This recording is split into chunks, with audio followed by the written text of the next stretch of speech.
आज हम चर्चा करते हैं एक नए विषय पर। विषय है ये पुस्तक। पुस्तक का शीर्षक है अच्छे इलाज के 51 नुस्खे। इसके लेखक हैं डॉक्टर संदीप कुमार, जो किंग जॉर्ज मेडिकल यूनिवर्सिटी के सर्जरी विभाग के प्रोफेसर रहे हैं और एम्स भोपाल के फाउंडर डायरेक्टर रहे हैं। मुझे ये शीर्षक कुछ अजीब सा लगा, 51 नुस्खे। तो डॉक्टर साहब, आप हमें इस किताब के शीर्षक के बारे में कुछ बताएं।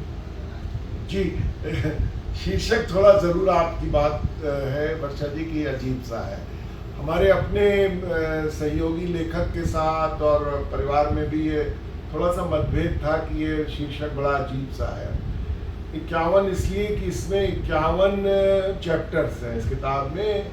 इसकी अगर आप विषय सूची देखेंगे, और नुस्खे शब्द को एक बड़े बृहद रूप में लिया गया है। ये केवल वो नुस्खा नहीं है जो डॉक्टरों ने, आप गए डॉक्टर के पास और आपको खांसी जुकाम की दवाई लिख दी और आपने कहा नुस्खा लिखा ही जाए। ये वो नुस्खा है जो हम कहते हैं भाई कि आज तुम्हारी सुंदरता का राज क्या है, भाई इसका क्या नुस्खा है कि आपकी खाल इतनी कोमल है।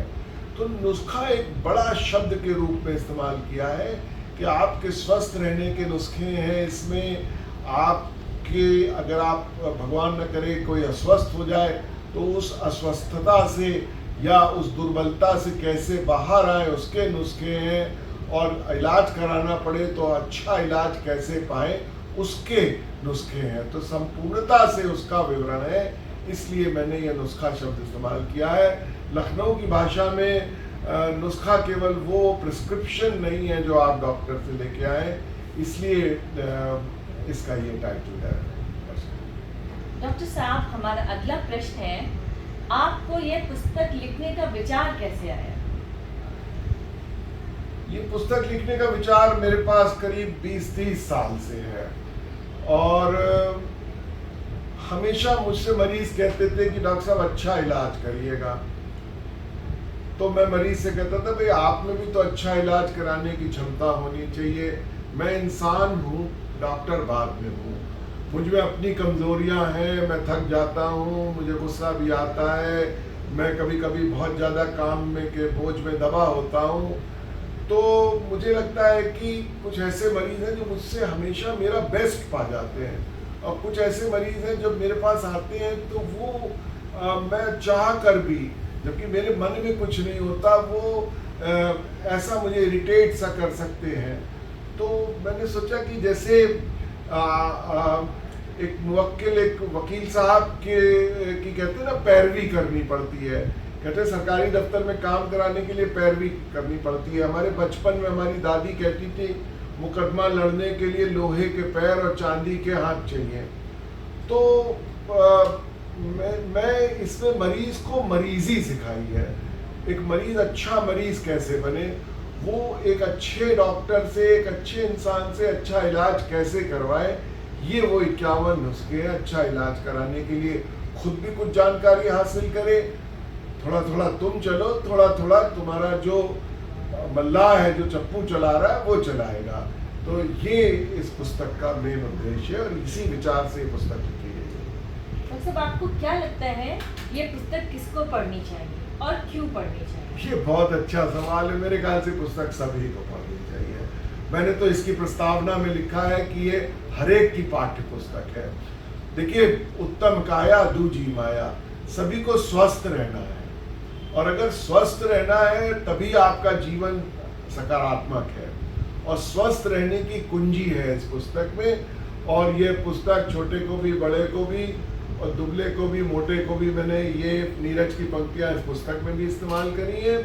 और ये पुस्तक डॉक्टरों को भी पढ़नी चाहिए, पैरामेडिक्स को तो खास तौर से पढ़नी चाहिए, नर्सिंग के स्टूडेंट्स, फार्मेसी के स्टूडेंट्स, और जो आयुष के स्टूडेंट्स हैं उन्हें पढ़नी चाहिए। चूँकि संपूर्ण मेडिकल साइंस जो 40 साल से मैंने पढ़ी पढ़ाई है, और मेरे परिवारजनों ने पढ़ी पढ़ाई है, उसको उसकी कैप्सूल बना के 500-600 पेज में इसमें पूरी मेडिकल साइंस को परोसने की कोशिश की गई है। आप इस पुस्तक के बारे में हमारे पाठकों को कुछ और बताएं। जी, ये पुस्तक जीने की कला सिखाती है। ये पुस्तक आपको सिखाती है स्वस्थ कैसे रहे, आचार विचार आहार पर्यावरण के साथ समावेश करते हुए। और ये पुस्तक की जो खास बात है कि इसमें जो भी बात लिखी है वो मॉडर्न साइंटिफिक बात है। अंग्रेजी में कहावत है कि हम कैरिड अवे नहीं हो गए, हम कोई प्रोडक्ट नहीं बेचे हैं आज तक कि हमारा ये मंजन है और हमारा ये अंजन है और ये हमारी दवा है और इस पुस्तक के माध्यम से हम कोई दवा बेच रहे हो और इसलिए हम दावे कर रहे हो। दावे करना क्वैकरी है, खड़े होकर रोज टेलीविजन पे एक ही बात को बार बार दावे करना कि इस दवा को खाने से आपकी शराब की आदत छूट जाएगी, इस मंजन को लगाने से आपके दांत मोती जैसे मजबूत और ऐसे मजबूत हो जाएंगे कि 100 साल चलेंगे। ऐसे कोई दावे नहीं है जिसको कहते हैं एविडेंस बेस्ड। जो बात भी है, मैं एक साइंटिस्ट रहा हूँ 40 साल तक और मैंने हमेशा एविडेंस बेस्ड बात कही है। तो ऑथेंटिक एविडेंस बेस्ड बात है। मेरी पूरी आशा है, मैं चैलेंज तो नहीं करूँगा, लेकिन मुझे पूरा विश्वास है कि कोई भी पाठक वो कितना भी पढ़ा लिखा और योग्य हो, इसमें कुछ ऐसे अंश निकाले जो कि कंट्रोवर्शियल हो, मेरे ख्याल से नहीं निकाल पाएगा। हमने बहुत कोशिश की है कि बहुत ही बैलेंस और समायोजित और मॉडर्न साइंस के साथ जो सिंक कर रहा हो उस थॉट को इसमें ऐसे लिखा जाए कि जन सामान्य इसको समझ सके। हमारे पाठक इस पुस्तक को कैसे पढ़ें, इन 51 नुस्खों को किस तरह से पढ़ें, इसकी मुख्य बातें क्या हैं? जी, बहुत अच्छा सवाल है। सबसे पहले तो देखिए, आप इस पुस्तक को पढ़ें तो मेरी लिखी हुई प्रस्तावना पढ़ लें। एक विहंगम अवलोकन है जिसको बर्ड्स आई व्यू है, वो पढ़ लें। प्रस्तावना से आपने जो प्रश्न पूछे उनमें से और उनका और आपको डिटेल्ड आंसर मिल जाएगा कि ये किस कल्पना से, किस प्रस्तावना से, किस इंट्रोडक्शन से ये पुस्तक मैंने लिखी है। उसके बाद अगर आपको जिस विषय में आपको रुचि हो, आप कहीं से भी पुस्तक उठा के पढ़ सकते हैं। ये इस पुस्तक की ड्यूटी है। आपको क्वैकरी के बारे में समझना है कि सतिया डॉक्टर क्या होते हैं, आपको समझना है स्पूरियस मेडिसिन की नकली दवाएं क्या होती है, नकली दवाओं का चैप्टर पढ़ लीजिए। मेडिक्लेम कैसे लें तो वो पढ़ लीजिए। पब्लिक हेल्थ क्या होती है वो पढ़ लीजिए। भारत की सरकार की, प्रदेश की सरकार की मेडिकल की क्या क्या सुविधाएं हैं वो पढ़ लीजिए। अस्पताल और चिकित्सा कितने प्रकार की होती है वो पढ़ लीजिए। अगर आपके यहाँ किसी को क्रॉनिक बीमारी है, डायबिटीज, ब्लड प्रेशर इत्यादि, तो वो पढ़ लीजिए। महिलाएं अपनी समस्या के बारे में पढ़ सकती हैं। इसके अंदर जिनके पेट खराब रहते हैं, मैंने एक चैप्टर लिखा है इसके अंदर, हाय हाय मेरा पेट, पेट की गैस, पेट की मरोड़, तो वो उसके ऊपर पूरा चैप्टर है। और कोशिश की है कि भाषा और शैली ऐसी हो, सुगम हो, आपको थोड़ा सा हंसाए, थोड़ा सा झकझोड़े, पर आपको सही जानकारी दे, जो साइंस की और एविडेंस की जो साक्ष्य है उसके ऊपर एकदम खरी उतरे। इसकी पूरी चेष्टा की गई। अच्छे इलाज के 51 नुस्खे के तो हमने पढ़ लिया, इसके बाद अब हम क्या करें?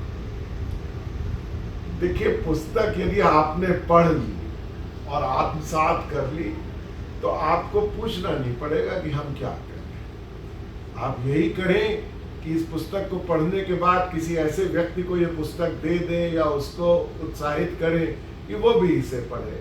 अगर आपको लगता है कि आपको पुस्तक से लाभ हुआ है, इसके 51 नुस्खे जरूर आपको बहुत सी नई जानकारी देंगे। आप कैसे वृद्धावस्था के लिए अपने आप को तैयार करें। देखिए, स्वस्थ सबको रहना है। अस्वस्थता यानी कि डिजीज, डिसेबिलिटी भगवान न करे किसी को आए, और ऐसा समय आ सकता है जिसमें कोई बीमार पड़े। वृद्धावस्था जरूर आएगी, हर एक को आएगी, और मृत्यु का सामना सबको करना पड़ेगा, जो कि प्रकृति का नियम है। इन सभी से रूबरू कराती है ये पुस्तक। आपको मृत्यु के लिए भी तैयार करती है, आपको प्रिपरेशन फॉर ओल्ड एज, वृद्धावस्था के लिए प्रिपेयर करती है, और स्वस्थ रहने के लिए, स्वास्थ्यप्रद आचरण के लिए भी आपको तैयार करती है। स्वास्थ्यप्रद आचरण को खूब ठोक ठोक के पढ़ाती है ये पुस्तक आपको। तो ये आपके साथ हमेशा रहेगी, और आपने पढ़ लिया तो फिर इसको गढ़ लीजिए और इसको आत्मसात कर लीजिए, जीवन में उतारिएगा, तो हमेशा आपको ये पुस्तक याद आएगी। हमारे पाठकगण यदि आपसे संपर्क करना चाहें तो वो कैसे करेगा? देखिए, जैसा कि एक कल्चर है, मैंने अपनी ईमेल इस पुस्तक में छाप दी है, तो मुझे ईमेल लिखें, मैं पूरी कोशिश करूंगा कि मैं उनकी ईमेल का जवाब दूं। फ़ोन नंबर देना उचित नहीं होता, लेकिन बहुत से इस दुनिया में लोग मुझे जानते हैं। मैं KGMC का प्रोफेसर सर्जरी रहा हूँ, एम्स का डायरेक्टर रहा हूँ, तो बहुत से सोशल मीडिया पे मुझे ढूंढा भी जा सकता है। बस यही मैं कहूँगा। और अंत में आप हमें अपने बारे में व अपने सह लेखक श्री अजय कुमार अग्रवाल जी के बारे में थोड़ा सा कुछ और बताएं। जी, मैं प्रयाग विश्वविद्यालय से पढ़ के MBBS MLN मेडिकल कॉलेज से करी, उसके बाद MS सर्जरी करके मैं विदेश चला गया और वहाँ से मैंने PhD करी साइंस के अंदर ब्रेस्ट डिजीज़ में, FRCS करी। लौट के मैं king George medical college Lucknow में 1984 में लेक्चरर हो गया, असिस्टेंट प्रोफेसर हो गया, एसोसिएट प्रोफेसर हो गया। फिर भारत सरकार ने, मिनिस्ट्री ऑफ हेल्थ ने मुझको 6 एम्स का डायरेक्टर बनाकर भोपाल में पोस्ट कर दिया। भोपाल, भुवनेश्वर, जोधपुर, पटना, रायपुर, ऋषिकेश 6 एम्स की पहली रूपरेखा रचने का मुझे सौभाग्य प्राप्त हुआ।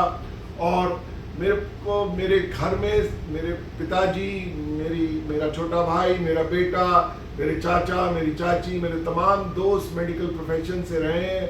मेडिकल प्रोफेशन मेरे जहन में रचा बसा है। मेडिकल प्रोफेशन मैंने 40-50 साल अंडर ग्रेजुएट्स को पढ़ाया है, उसी को पूरी तरीके से समझा है।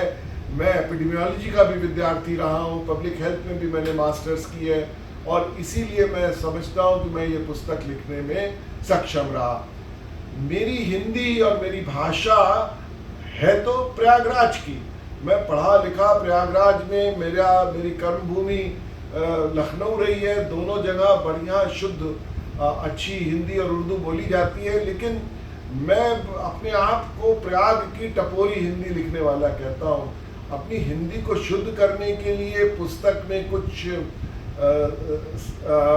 अच्छे कोटेशंस आ जाए, पुस्तक में कुछ सार गर्भित पुस्तक हो जाए, तो मेरी जो सह लेखक हैं श्री अजय कुमार अग्रवाल जी, जो उत्तर प्रदेश के सांस्कृतिक विभाग के जॉइंट डायरेक्टर हैं, रिटायर्ड, जिनको मैं बहुत सालों से जानता हूँ, जिनकी भाषा चमत्कारी है, जिनकी पढ़ाई लॉजिक में और फिलॉसफी में बहुत उच्च कोट की है, उनको मैंने इसमें आमंत्रित किया कि वो इसके लेखन में मेरी सहायता करें, ताकि पुस्तक जो है वो साहित्य के रूप से भी उभर के आए। इसलिए वो अजय अग्रवाल जी का मैं बहुत ही कृतज्ञ हूँ कि उन्होंने मेरा साथ दिया। हालांकि मेडिकल बैकग्राउंड उनकी नहीं थी, फिर भी उन्होंने उस मेडिकल बैकग्राउंड को खूब पढ़ा और इसमें उसको संजोया है। धन्यवाद डॉक्टर संदीप जी, आपका बहुत बहुत धन्यवाद। आपका भी बहुत बहुत धन्यवाद। आपने इस पुस्तक के बारे में हमें यथावत जानकारी दी है। तो श्रोतागण, क्या सोच रहे हैं आप? आज ही अपनी इस किताब को ऑर्डर करें, जिसका शीर्षक है अच्छे इलाज के 51 नुस्खे। इसके लेखक हैं डॉक्टर संदीप कुमार और सह लेखक हैं श्री अजय कुमार अग्रवाल जी। यह किताब ऑनलाइन भी उपलब्ध है, अमेज़न और फ्लिपकार्ट पर। धन्यवाद। धन्यवाद।